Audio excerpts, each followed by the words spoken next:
58 নং তামুলপুৰ বিধানসভা সমষ্টিত প্ৰাক্তন মন্ত্ৰী পদম বাহাদুৰ চৌহানৰ পুত্ৰ নিৰ্দলীয় প্ৰাৰ্থী যশৱন্ত চৌহানৰ নিৰ্বাচনী প্ৰচাৰ। 58 নং তামুলপুৰ বিধানসভা সমষ্টিৰ নিৰ্দলীয় প্ৰাৰ্থী যশৱন্ত চৌহানে তীব্ৰতৰ কৰি তুলিছে নিৰ্বাচনী প্ৰচাৰ। আজি আবেলি 1:30 বজাত নাগৰিজুলিৰ 2 নং বগৰীখুটিৰ তিনিআলিত নিৰ্দলীয় প্ৰাৰ্থী যশৱন্ত চৌহানৰ নিৰ্বাচনী প্ৰচাৰ কাৰ্যালয় এটা মুকলি কৰা হয়।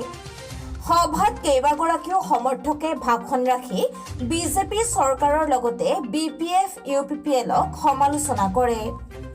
প্ৰাক্তন মন্ত্ৰী পদম বাহাদুৰ চৌহানৰ পুত্ৰ যশৱন্ত চৌহানে নিৰ্দলীয় প্ৰাৰ্থী হিচাপে জয়ী হলে চৰকাৰৰ উচ্ছেদ অভিযানৰ ৰিপিট। প্ৰাক্তন মন্ত্ৰী পদম বাহাদুৰ চৌহানৰ পুত্ৰ যশৱন্ত চৌহানে নিৰ্দলীয় প্ৰাৰ্থী হিচাপে জয়ী হলে চৰকাৰৰ উচ্ছেদ অভিযানৰ বিৰুদ্ধে মাত মতাৰ লগতে তামুলপুৰৰ সকলো শ্ৰেণীৰ ৰাইজক সমমৰ্যাদা আৰু সম অধিকাৰ দিয়াৰ প্ৰতিশ্ৰুতি দিয়ে। BPF আৰু UPPLৰ শাসনৰ সময়ত চৰকাৰী চাকৰি ঠিকা ঠুকুলি আদিৰ পৰা অনা বড়োসকলক ৰিপিট। BPF আৰু UPPLৰ শাসনৰ সময়ত চৰকাৰী চাকৰি ঠিকা ঠুকুলি আদিৰ পৰা অনা বড়োসকলক বঞ্চিত কৰাৰো অভিযোগ নিৰ্দলীয় প্ৰাৰ্থী যশৱন্ত চৌহানৰ। আপুনি এইবাৰ নিৰ্দলীয় প্ৰাৰ্থী হিচাপে তামুলপুৰ বিধানসভা সমষ্টিত প্ৰতিদ্বন্দ্বিতা কৰিবলৈ ওলাইছে, কি ক'ব? হয়, মই 58 নং তামুলপুৰ সমষ্টিৰ পৰা এবাৰ নিৰ্দলীয় প্ৰাৰ্থী হিচাপে উঠিব ওলাইছোঁ। মূল কাৰণটো হ'ল আমি যোনটো দেখা পাই আছোঁ, অসমৰ যোনটো আমি পৰিস্থিতি দেখা পাই আছোঁ, যোনটো মূল্য বৃদ্ধি আমি দেখা পাই আছোঁ, আৰু বিশেষকৈ আমাৰ তামুলপুৰ সমষ্টি অথবা BTRত যোনটো উচ্ছেদ অভিযানৰ তেওঁলোকে প্ৰকল্প লৈছে, তেওঁ বিৰোধিতা সেই প্ৰকল্প বিৰোধিতা কৰি মই তামুলপুৰ সমষ্টিৰ পৰা এবাৰ প্ৰতিদ্বন্দ্বিতা কৰি আছোঁ। আৰু কেইটামান আৰু মূল কাৰণ আছে, যেনেতো আপোনালোকে জানে ইয়াতে এতিয়া তামুলপুৰ সমষ্টিত মেডিকেল হৈ আছে, অন্যান্য কিবা অনুষ্ঠান গঢ়ি উঠি আছে। কিন্তু আমি যিহেতু দেখা পাইছোঁ যোৱা 35 বছৰৰ পৰা অনাবড়োসকলে 10% চাকৰি ইয়াতে আমি BTRত পোৱা আমি দেখা নাপাওঁ। যিহেতু এটা দুটা যোনটো চাকৰি আমি দেখা পালোঁ, এইটো আমি দেখা পালোঁ টেট আৰু মেট চাকৰি, যোনটো কণ্ট্ৰেকচুৱেল চাকৰি বুলি মানা যায়। আপোনালোকে এইটোও জানে কি ট্ৰাইবেল বেল্ট নামত 4.5 লাখ হেক্টৰ মাটি তেওঁলোকে উচ্ছেদ কৰিব গৈ আছে। এতিয়া আমাৰ কথাটো হ'ল, এই যিমান ইয়াতে জনগোষ্ঠী যিমান ইয়াতে বসবাস কৰি আছে, তেওঁলোকে ইয়াৰ পৰা যাবতো যাব ক'ত?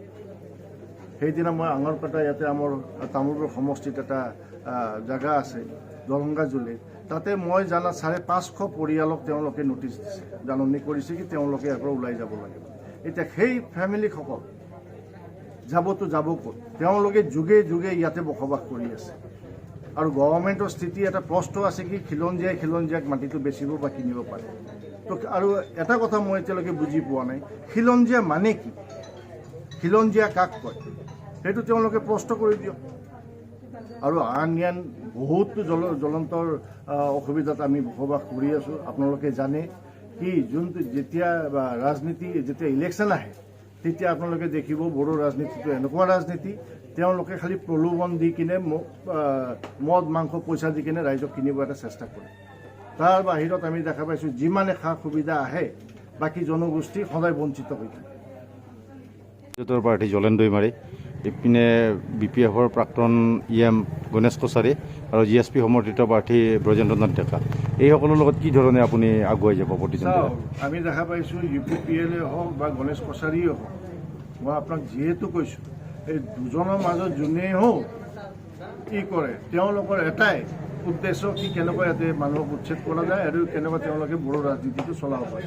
আমাৰ কথা এটাই, বড়ো জনগোষ্ঠীৰ লগত আমাৰ একো জাতীয় একো অসুবিধা একো নাই, কিন্তু প্ৰব্লেমটো এইটো হ'ল কি যিমান তামোলপুৰ সমষ্টিত সা সুবিধা আহে, সব জনগোষ্ঠীয়ে যে সমান হিচাপে যে পায় বা তেওঁলোকে যে বিতৰণ কৰে, সেইটোৱে আমাৰ একচুৱেলি মেইন উদ্দেশ্য।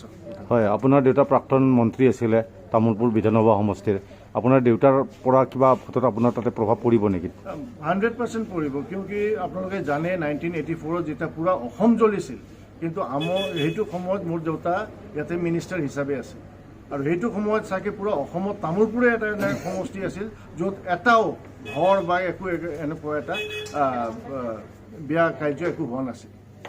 সেইকাৰণে আৰু বহুত এনেকুৱা প্ৰব্লেম আছে য'ত দেউতাই থিয় হৈছিল। আৰু দেউতাৰ সময়ত যিমান জনগোষ্ঠী আছিল তেওঁলোকে সমান হিচাপে চাকৰি পাইছিল। আপুনি অসমীয়া জাতিৰ পৰাই কওক, বঙালী জাতিৰ পৰাই কওক, নেপালী বা যিকোনো জনগোষ্ঠী আছে চবে সমান হিচাপে চাকৰি পাইছিল। আৰু মই যদি জয়যুক্ত হওঁ সেইটো ছেইম যিমান জনগোষ্ঠী আছে তেওঁলোকক যিমান যি সা সুবিধা আহে সমান হিচাপে বিতৰণ কৰা হয়। মানে আপুনি সমমৰ্যাদাৰ সমৰ অধিকাৰ দিব? হয় হয়।